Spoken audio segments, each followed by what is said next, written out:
내가 무엇으로 나를 사랑하는지를 보여줄 수 있겠느냐라고 하는 말씀의 제목으로 하나님께서 오늘 우리에게 주시는 은혜의 말씀을 증거하고자 합니다. 예수님의 십자가와 부활 사건 이후에 제자들의 마음이 참 복잡했습니다. 예수님이 십자가에 못 박혀 죽으신 지 사흘 만에 죽음의 권세까지 완전히 타파하시고 영원한 생명으로 부활하셨습니다. 예수님이 사망 권세까지 완전히 타파하시고 죽음에서 영원한 생명으로 부활하신 것은 분명히 온 세상의 기쁨의 소식이었습니다. 예수님은 사랑하는 제자들에게 나타나셔서 친히 부활하신 당신의 몸을 보여주셨습니다.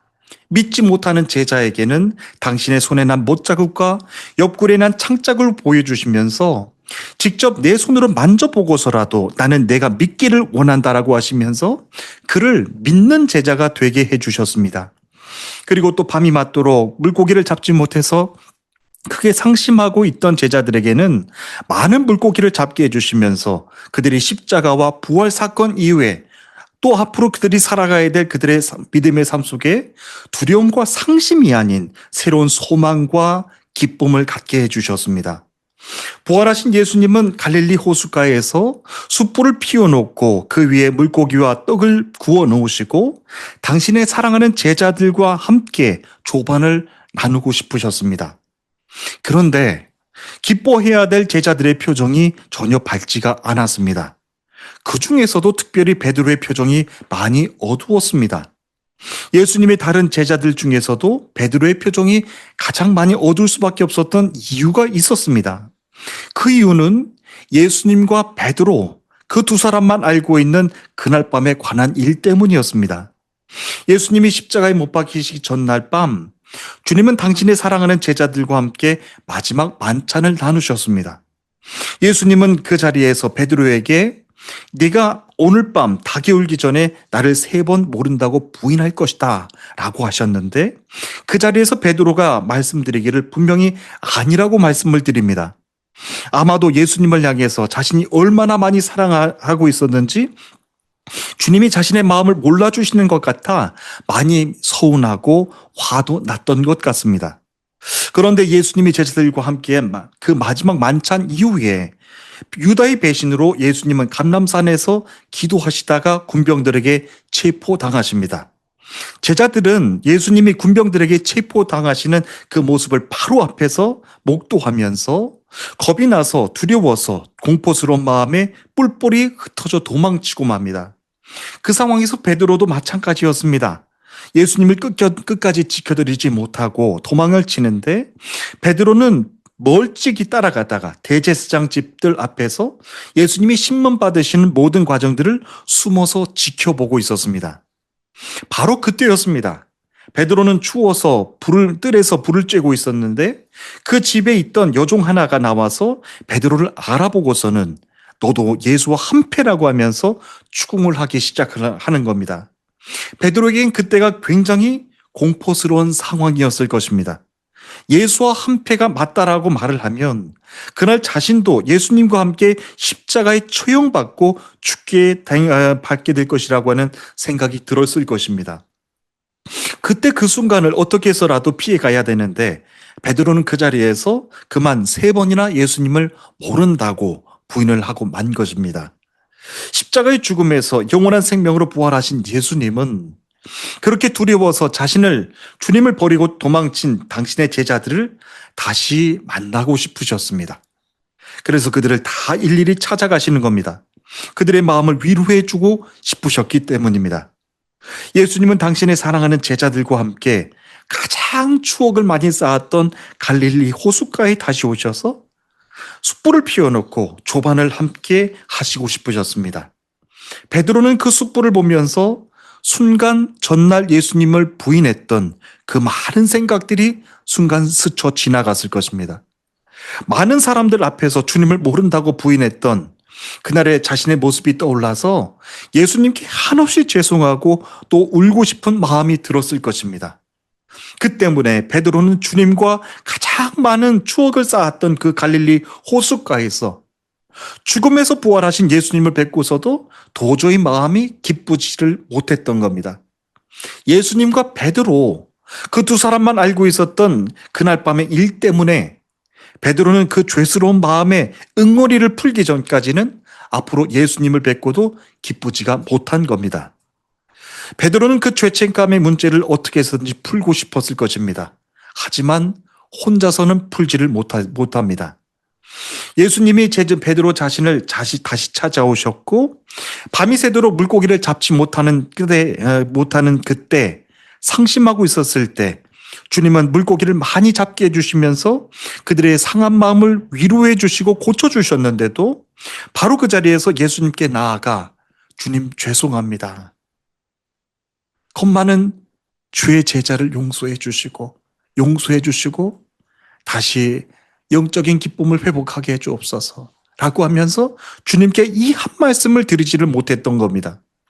저도 예수님과 함께 십자가에 못 박혀 죽게 될까 봐서 그 자리에서는 도저히 겁이 나서 예수님을 안다라고 사람들 앞에 말할 수가 없었습니다.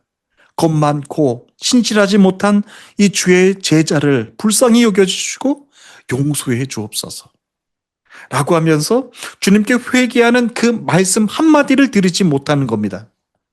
그런데 그때 베드로가 예수님께 가지고 있던 그 무겁고 죄송스러운 마음은 다른 제자들에게는 모르는 그런 마음이었습니다.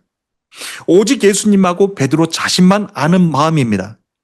결국 베드로는 자기 안에 풀지 못한 그 죄책감에 마음을 풀지 못한 채 이제는 믿음의 길은 다 내려놓고 다시 물고기를 잡으러 가겠노라고 하면서 바닷가로 나가는 겁니다. 그런데 바로 거기에서 베드로가 깜짝 놀랄 일을 겪게 되는 겁니다. 이제는 믿음의 길은 다 내려놓고 다시 세상 길로 가겠다라고 하면서 물고기를 잡으러 간 그곳에 바로 부활하신 예수님이 베드로를 찾아오신 겁니다. 부활하신 예수님이 베드로를 다시 찾아오신 이유는 단 한 가지셨습니다. 베드로를 책망하기 위한 목적이 아니셨습니다. 베드로가 주님께 나아가 죄송합니다. 겁 많은 나를 불쌍히 여겨주시고 용서해 주세요 라고 하는 이 회개할 수 있는 기회를 다시 주시기 위해서 베드로를 찾아가신 겁니다. 이 말은 여러분 오해하지 않고 들으시길 바랍니다. 절대로 괜찮다라고 하는 뜻이 아닙니다. 베드로가 예수님께 놓쳤던 그 회개의 시간을 다시 드릴 수 있도록 부활하신 예수님이 베드로를 찾아가신 겁니다. 그래서 부활하신 예수님이 베드로를 다시 찾아오신 사건은 현대를 살아가는 우리 믿음의 크리스찬들에게도 굉장히 영적으로 중요한 상징적인 사건입니다. 그 어떤 것으로도 내 안에 있는 죄는 해결할 수 없고 영원히 죄인일 수밖에 없는 나 자신이지만 십자가에 못 박혀 죽으신 예수님께서 당신의 믿음의 자녀들이 죄에 고통당하지 않도록 우리를 다시 친히 찾아오셔서 하나님께 주님께 용서를 구할 수 있는 기회를 다시 주신다라고 하는 겁니다. 지금 베드로가 자신을 찾아오신 부활의 예수님과 함께하면서 자기가 놓쳐버렸던 그 회개의 자리 앞으로 다시 나아가 회복해 주시는 그 회복의 역사를 지금 경험하고 있는 장면입니다. 오늘날 우리의 신앙생활에서도 베드로와 같은 심정을 겪게 되는 일이 참 의외로 많습니다. 주님과 영적인 관계가 소홀해지기 시작을 하고 어느 순간부터인가는 다시 세상 길로 죄인의 길로 들어섰을 때는 바로 주님께로 돌아가 회개하고 회복해 주시고 소생케 주시는 그 영적인 그 회복의 시간을 분명히 가져야 됩니다. 우리가 주님께 드리는 기도는 항상 드릴 수 있는 것이지만 자기 안에 있는 문제를 풀고 영적으로 회복해야 되고 주님 앞에 나아가 회개해야 되는 그 기도의 시간은 영적인 타이밍을 절대로 놓쳐서는 안 됩니다. 이전에 말씀드렸던 시편 103편의 말씀을 기억하시지요? 다윗의 시편 103편의 고백도 꼭 그와 같은 고백의 경우였습니다. 다윗은 밧세바를 간음하고 나서도 하나님 앞에 나아가 회개하기는커녕 완전 범죄를 만들기 위해서 밧세바의 남편이자 자신의 충신이었던 우리야 장군을 싸움이 치열했던 전쟁터에 나가서 죽게 만들어버립니다. 다윗은 아무도 모르는 완전 범죄를 만들었다고 생각했을지 모르지만 하늘에 계신 하나님께서 그의 범죄하는 모든 모습들을 다 지켜보고 계셨습니다. 그렇게 다윗은 무려 9개월 동안을 자신이 범죄한 사실을 하나님께 회개하지 않은 채 죄스럽고 무거운 마음을 그대로 남겨둔 채 지나치려고 했습니다.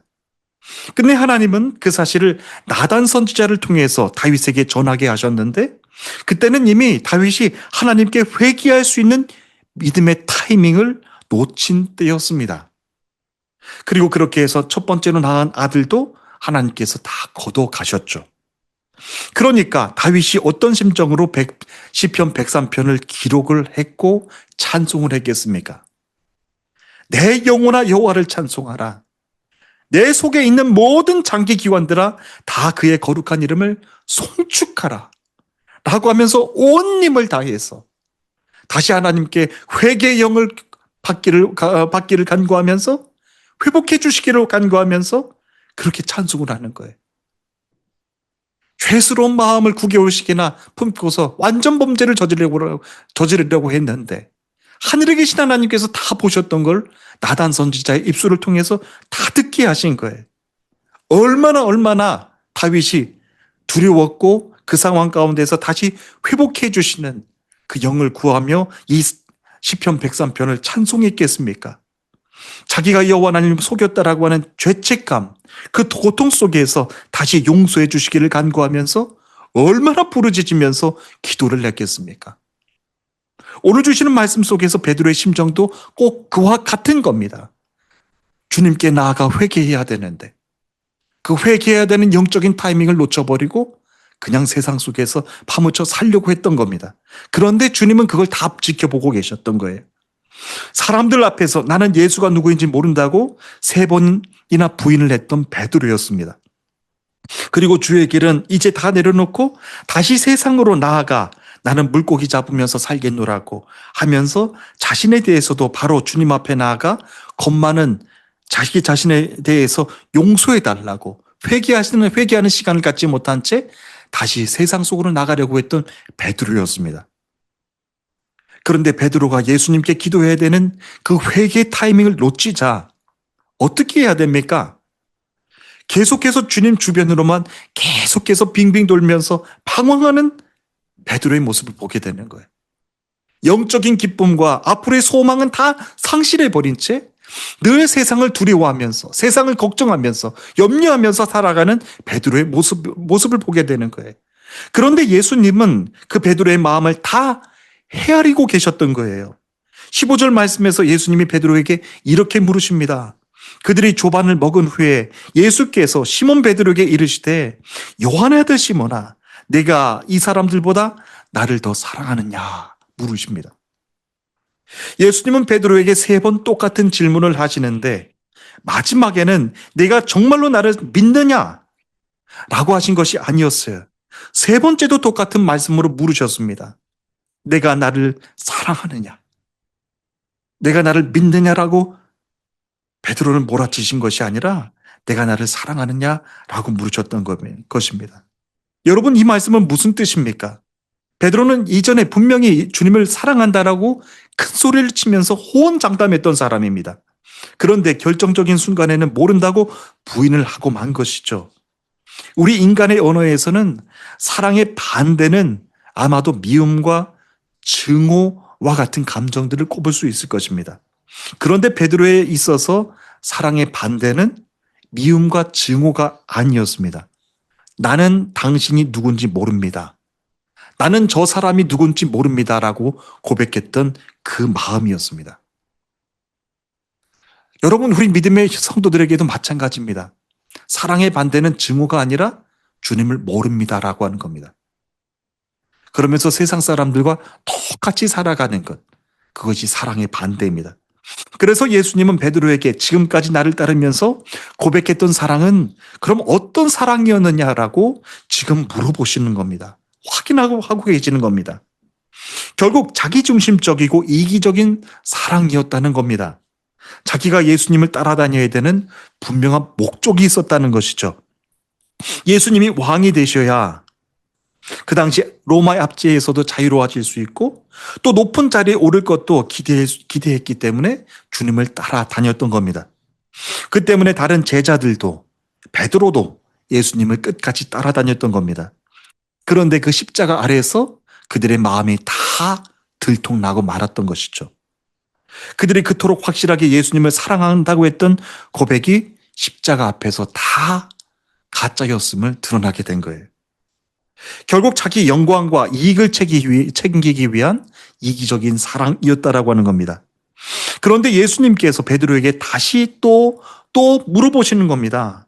내가 나를 사랑하느냐라고 말입니다. 예수님은 베드로에게 똑같은 질문을 3번이나 반복해서 물어보시는데 예수님이 물어보셨던 진짜 의도는 베드로가 예, 주님 사랑합니다 라고 하는 대답의 의도와는 다른 뜻이었습니다. 네가 이 사람들보다 나를 더 사랑한다고 했는데 그러면 말로만 하지 말고 무엇으로 나를 사랑하는지를 사람들에게 보여줄 수 있느냐라고 물어보시는 겁니다. 사실 이 질문에 대한 답도요, 예수님이 이전에 제자가 무엇을 해야 되는지에 대해서 말씀해 주시면서 답을 알려주셨습니다. 요한복음 14장 15절 말씀을 보십시오. 너희가 나를 사랑하면 나의 계명을 지킬 것이니라 라고 말씀해 주셨어요. 너희들이 나를 사랑하면 나의 계명을 지킬 것이니라 라고 말씀하셨고요. 21절 말씀에서도 나의 계명을 지키는 자라야 나를 사랑하는 자이다 라고 말씀해 주시면서 이미 해답을 말씀해 주셨어요.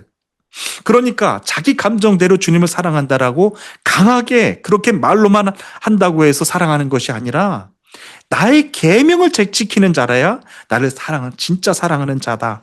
그 진짜 증거다라고 말씀해 주신 거예요. 그런데 베드로는 예수님의 말씀을 지혜롭게 이해할 수 있는 안목이 없었던 사람이었습니다. 이렇게 대답을 드리죠. 이르되 주님 그러하외이다. 내가 주님을 사랑하는 줄을 주께서 아시나이다. 이때도 감정적으로 대답을 하는 거예요. 베드로는 이전이나 지금이나 예수님을 사랑하는 것은 분명합니다. 그런데 예수님은 베드로의 대답에 칭찬도 책망도 하지 않으십니다. 그리고 대신 베드로가 알아들을 수 있도록 이제는 아주 구체적인 명령 한 가지를 말씀하십니다. 이르시되 내 양을 먹이라 라고 하시는 거예요. 예수님의 이 말씀 속에는 세상 사람들이 말하는 사랑과 주님이 말씀하시는, 주님이 전달하시는 사랑에 분명한 차이가 있음을 알게 해주시는 말씀입니다. 첫 번째는 예수님을 진정으로 사랑하는 사람만이 주님의 양을 먹일 수 있다라고 하는 뜻입니다. 여러분, 양은 목회자가 먹여야 된다라고 하는 그런 우리 보편적인 생각을 가지고 있죠. 그런데 예수님께서는요, 이 당시에 목사님들에게 전해주신 말씀이 아니었어요. 당신의 사랑하는 제자 베드로에게 말씀을 해주시는 거예요. 내 어린 양을 먹이라. 그것이 정말로 나를 사랑하는 증거니라 라고 말씀해 주시는 건데, 예수님을 진정으로 사랑하는 사람만이 주님의 양을 먹일 수 있다라고 하는 뜻입니다. 여기에서 중요한 포인트 한 가지가 있습니다. 베드로는 그 양이 자기 양이 아니라 주님의 양임을 명심해야 됩니다. 그러니까 베드로는 자기 양이 아니기 때문에 양에게 내가 먹이고 싶어하는 풀을 자기 방식대로 줘서도 안 됩니다. 주님이 허락하신 것만 먹여야 되고 주님이 허락하신 방법대로 양을 먹여야 됩니다. 예수님이 베드로에게 내 어린 양을 먹이라고 하신 그 말씀의 뜻, 또 다른 뜻은요, 내가 예수님을 진정으로 사랑한다면 예수님과 똑같은 목자의 심정으로 양들을 위해 자기 목숨을 내어주는 목자가 되거라 라고 말씀하시는 거예요. 베드로가 예수님을 사랑한다고 말씀을 드렸는데 예수님은 그 증거로 내 어린 양을, 내 양을 먹이라, 내 양을 치라라고 말씀을 하신 거예요. 주님을 사랑한다면 구체적인 행동으로 그것을 보이라라고 하는 겁니다. 그러면 예수님과 똑같은 목자의 심정으로 양들을 위해 목숨을 내어주는 목자가 되라라고 말씀하신 거예요. 그것이 진짜 나를 사랑하는 증거니라 라고 말씀하시는 거예요. 사랑하는 주님의 성도 여러분, 여러분들은 주님을 사랑한다고 오늘 말씀 또 고백하실 겁니다. 그런데 주님은 물으십니다. 그래? 어떻게 나를 사랑하는 줄 보여줄 수 있겠느냐? 정말 나를 사랑하느냐? 그러면 내 양을 먹이고 내 양을 치고 내 양을 먹이라 라고 하는 겁니다. 주님께서 내 양을 먹이라, 내 양을 치라고 하신 분명한 이유도 있으셨습니다. 이후에 이제 말씀을 전해드릴 텐데요. 분명한 것은 개인주의가 지금 또렷해지고 있는 이 세상 가운데서, 이 시대를 살아가는 삶 가운데서 우리 성도들에게 아주 지금 정신 차릴 수 있는 말씀을 전해주시는 거예요. 주님을 사랑한다라고 하는 사람들이 지금 1,000,000명이 넘고 1억이 넘는다고 할지라도 주님은 그것을 다 칭찬하시지 않습니다. 묻는 거예요. 물으시는 거예요. 그래, 나를 정말로 사랑하느냐? 그러면 내 양을 먹여. 내 양을 치고 내 양을 먹여. 주의 양들을 먹이라고 지금 말씀해 주시는 겁니다. 그것이 나를 진짜 사랑하는 증거니라 라고 말씀해 주시는 거예요. 그래서 이제부터 베드로는 도저히 할 수 없는 것이 한 가지가 생기기 시작했어요. 그래서 베드로는 이제부터는 말로만 크게, 행동으로만 강하게 예수님을 사랑한다라고 하면서 죽을 때까지 주님을 사랑한다라고 하는 고백은 이젠 더 이상 할 수가 없게 됐어요. 예수님을 정말로 사랑한다면 주님의 심정으로 주의 양들을 먹여야 돼. 그것이 주님을 사랑하는 진짜 증거라고 하는 겁니다. 예수님이 아주 구체적으로 말씀하신 그 말씀에 순종하여 행하느냐, 행하지 않느냐에 따라서 예수님을 사랑한다라고 하는 것을 보여줄 수 있게 됐기 때문에 그렇습니다. 그것은 주님의 양이 살 수 있도록 그의 양을 먹이고 주님처럼 자기 목숨을 내어주는 목자가 되라고 하는 말씀이셨어요.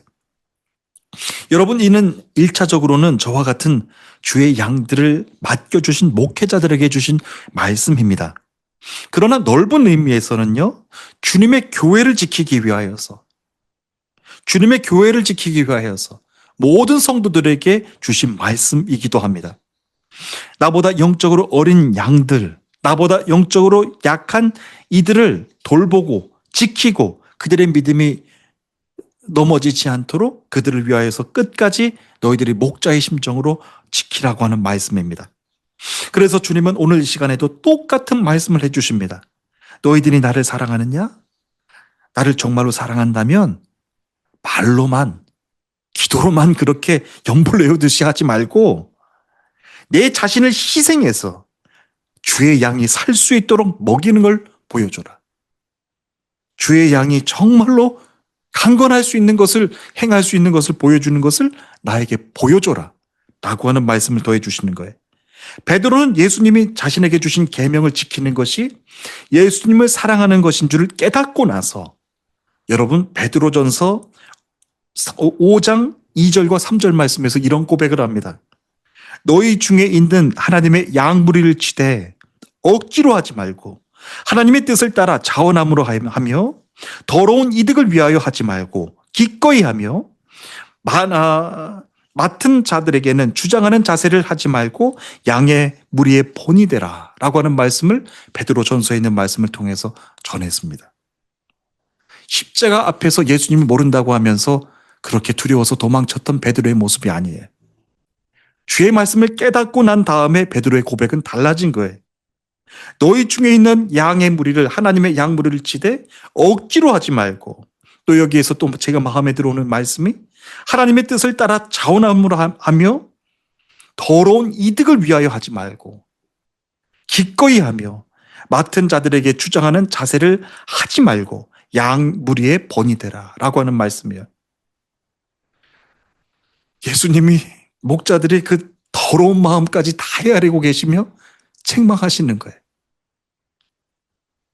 주의 양들을 돌보고 주의 양들을 치며 자원한 마음으로 하되 더러운 이득을 위하여서 하지 말라라고 하는 말씀입니다. 물질 만능의 시대를 살아가고 있는 지금 우리는 정말로 주의 양들을 자원하는 마음으로 돌보고 주님이 십자가의 목숨을 내어주신 것처럼 옆에 있는 성도들을 함께 돌보며 함께 중보하며 살아가고 있습니까?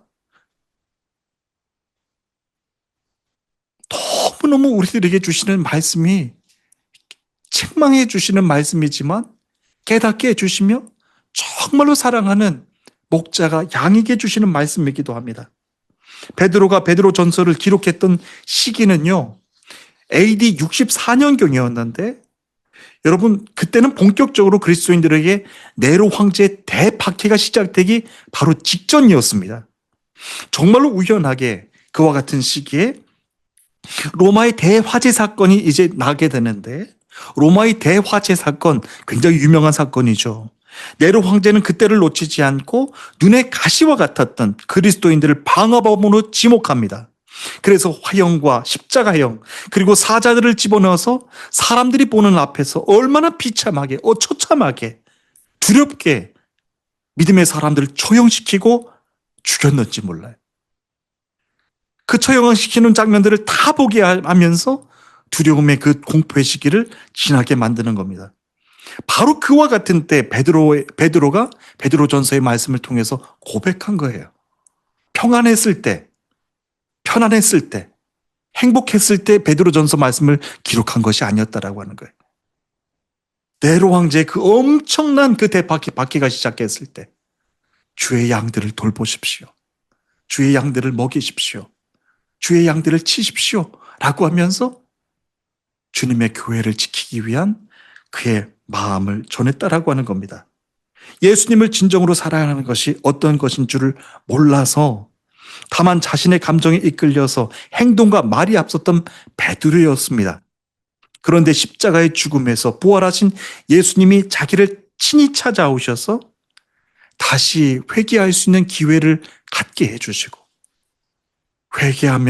회개하면서 회복해 주시는 그 영적인 기쁨을 경험하면서 다시 이 베드로전서에 있는 말씀을 기록했던 거예요. 너희가 나를 사랑하느냐? 진정으로 사랑한다면 내 계명을 지키고 내 양을 치고 내 양을 돌보라 라고 하시는 말씀에 순종하는 거예요. 이 말씀을 듣고 있는 중에서도 영적으로 깨닫지 못하는 이들은 그거 목사님들이 하시는 것이죠. 양들은 보살핌을 받는 존재입니다. 아니에요. 네로 황제의 그 대박해가 있던 시기에 누가 목회자였고 누가 양이었겠습니까? 두려워서 도망치는 이들. 그 비참하고 처참하게 처형당하는 모습을 보면서 넌 알 것 없이 다 두렵고 공포스러운 그 시기를 지나고 있는데 베드로는 그 상황 가운데서 믿음의 성도들에게 믿음으로 지금 던지는 말씀이에요. 주님의 교회, 주님의 양을 지키기 위하여서 주님이 십자가에 못 박혀 죽으셨을 때 그 심정으로 주님의 양들을 먹이라라고 하는 겁니다. 베드로가 이 말씀을 전했던 그때 그 상황과 지금은 여러 가지로 상황이 다릅니다. 그런데 그때와 지금 분명히 변하지 않고 있는 것 한 가지가 있습니다. 세상을 향한 하나님의 구원의 역사는 개인의 믿음이 좋다고 해서 마치 시험 봐서 합격하는 것처럼 혼자서 통과할 수 있는 것이 아니라고 하는 겁니다. 항상 나보다 어린 주의 양들을 먼저 먹이라고 하는 겁니다. 항상 믿음이 연약한 자들을 먼저 돌보며 그들과 함께 믿음의 경주를 완주하라고 하는 겁니다. 그것이 바로 구원의 역사입니다. 그래서 주님의 어린 양들과 함께 구원의 역사를 함께 만들어 가라고 하는 것이 하나님 나라의 법칙입니다. 출애굽을 통하여서도 잘 보게 해주시지 않으셨습니까? 믿음이 약한 자들이 함께 그 구원의 여정을 끝까지 마칠 수 있도록 가장 연약한 자들을 끝까지 완주할 수 있도록 그 출애굽의 여정이 그때서 이제 마무리됐던 것입니다. 그리고 또 한 가지 우리가 말씀 속에서 기억하길 원하는 것이 있습니다. 우리 또한 신앙생활을 잘 하다가도 나와 주님만 아는 영적인 문제를 겪을 때가 있습니다. 그와 같은 때가 오면 여러분 기억하십시오. 내 영이 기쁨을 잃는 데까지 가도록 해서는 안 된다라고 하는 겁니다. 내 영이 기쁨을 잃는 데까지 가서는 절대로 되지 않고 주님께 빨리 나아가 회개해야 되는 그 기도의 타이밍, 기도의 시점을 절대로 놓쳐서는 안 된다라고 하는 겁니다. 주님이 그것을 원치 않으십니다. 다윗을 통해서 원치 않으셨던 것처럼, 베드로를 통해서 원치 않으셨던 것처럼 그 회개의 시점을 놓친 자들을 위하여서 주님은 또다시 찾아오시는 거예요. 용서해 주신 것이 아니라 네 입술로 회개하며 주님께 회복할 수 있는 그 기회를 다시 주시기 위해서 말입니다. 당신의 믿음의 자녀들이 죄책감에 이끌려 믿음의 삶을 아무런 영적인 기쁨도 없이 절망하면서 살아가는 것을 예수님은 원치 않으신다라고 하는 겁니다. 그래서 주님은 우리가 놓쳐버린 주님께 회개해야 되는 기회를 다시 가질 수 있도록 베드로를 찾아오셨던 것처럼 지금 여러분들도 저도 다시 찾아와 회개의 기회를 더해 주신다라고 하는 거예요. 저는 이번 한 주간 동안 주님께 회개의 시점을 놓쳐버렸다고 한다면 다시 찾아오신 예수님께 나아가 그때는 정말로 회복해 주시는 그 회개의 역사, 회복해 주시는 역사, 나를 강건케 해주셔서 다시 일으켜 주시는 그 회복의 역사가 이번 돌아오는 이 주간 가운데 여러분들 가운데 가장 충만하게 넘치시기를 주님의 이름으로 축복합니다. 여러분들 가정 속에서도, 기업 속에서도, 학업 속에서도 마찬가지입니다. 내가 회개 시점을 놓쳐버렸다면 주님은 여러분들의 기업을 찾아가셨어도 다시 말씀해 주실 거예요. 내가 나를 사랑하는 것 맞느냐? 정말 사랑하느냐? 영적으로 깨닫지 못하는 베드로는 네 주님이라고 대답을 했지만 주님이 말씀하셨던 의도는 그런 것이 아니었어요. 내 말씀에 순종하고 주의 계명에 지켜 행하여 주의 계명을 지켜 행하면서 주의 양들을 먹이고 치라고 하는 말씀에 순종하라고 하는 말씀입니다. 그렇습니다. 이제 우리가 마지막 때를 살아가고 있는 이 시점에 믿음이 좋은 한 사람, 두 사람만 하나님 나라에 들어가는 것, 그것이 하나님 나라의 그 여정이 아니라고 하는 거예요. 우리는 다 같이 들어갈 수 있도록 믿음이 가장 어린 자들부터 돌보고 그들이 함께 믿음의 경주, 구원의 경주를 완주할 수 있도록 먼저 돌보고 보살피라고 하는 겁니다. 물질 때문에 넘어지는 목회자들이 너무 많아요. 권력과 권위 때문에 넘어지는 목자들도 너무 많습니다. 이와 같은 때 다 각자 도생으로 믿음 생활하려고 하지만 주님은 그거 원치 않으세요. 믿음이 약한 자들부터 먼저 돌보라고 하는 겁니다. 그래서 교회가 다 같이 함께 믿음의 방주 안으로 올라가 하나님의 구원의 기쁨을 다 같이 맛보라고 하는 거예요. 이제 이 구원의 기쁨, 용서와 회개의 참 기쁨, 그것이 십자가 안에서 이제 다가오는 한 주간 가운데 가득 넘치시기를 주님의 이름으로 축복합니다. 우리 다 함께 기도하시겠습니다.